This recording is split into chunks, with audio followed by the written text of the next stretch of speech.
you go to websites like CoinMarket or whatever, you will see that there are a lot of cryptocurrency out there. Nobody can say how many actually. It can be 400 or 500, we just don't know. So in my opinion, however, there are maybe 3 or 4 really big ones who are trying to be big, who are trying to find a niche and who are trying to do some work. Bitcoin for sure is one of the big ones. It is the most liquid cryptocurrency out there. Most people who speak about cryptocurrency trade this coin and do things with this coin. Still, the transaction value is very, very low. So if you look at it, it's probably 3 to 4% of the coins who get transacted per day. And a lot of these transactions are internal transactions.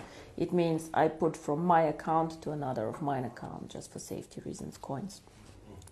We have Litecoin. Litecoin is a big coin. It is probably the number 2 out there, but nobody actually uses it, even not in transactions. So what happens is I see new coins coming mainly from the IT sector popping up, and most of these coins are done because somebody finds out something interesting in the code. So they code something where you can do something on the blockchain or new usages of the blockchain. Ethereum, for example, it's actually not a real cryptocurrency. What they try to do is they try to provide a blockchain where other people can use. So I think there's still no coin out there which is targeting the mass market. And I believe this is the case because the community of cryptocurrency is a bit arrogant. Yeah?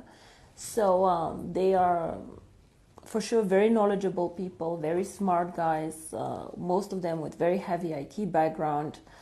A lot of them also believing in this theory of, I would not call communism, but we should give something to the public, we should share it all and then see what happens.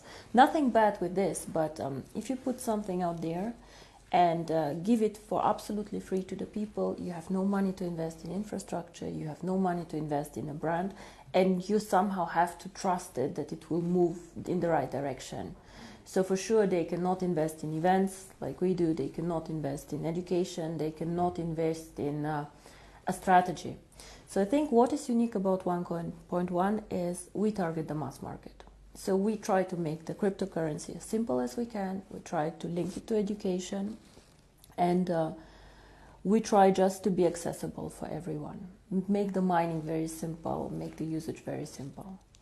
The second thing that I believe we are unique is that we are very global. So we always try to create a currency that is present on all continents. It is not an easy task because sometimes it is much easier to be on one continent. For example, Europe, where people are very sophisticated, where they understand this, or China, where people also like a lot of digital currencies. But still, we believed from the beginning, if we want to be the future of payments, if we want to do transactions, we have to be also in Africa, we have to be in India, we have to be in Latin America. So this is very, very important for us. And the third thing that I believe is very, very important is we are one of the few cryptocurrencies that focus on usage. And I don't mean usage of the blockchain like others, like Ethereum, but I mean usage by people. Because cryptocurrency itself has no real value. It is just an algorithm, it is just a digital number that you have. Unless you put something behind. Something can be a brand, but something can be also the usability. What we want to do with Onecoin is we would like to be the first choice for merchants. We want to create something like PayPal, saying it very, very simply, but in the cryptocurrency world. And we all know how simple PayPal goes. You just press a button and you send from A to B money. For the merchant, it's quite expensive, but it's very simple.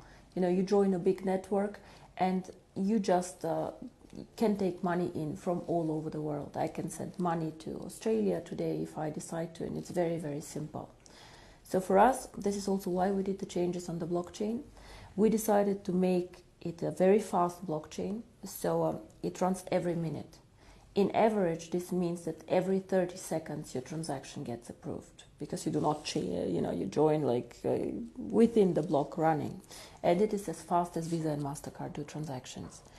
I believe that this is also something very, very unique. I have not seen any cryptocurrency focusing the strategy on merchants.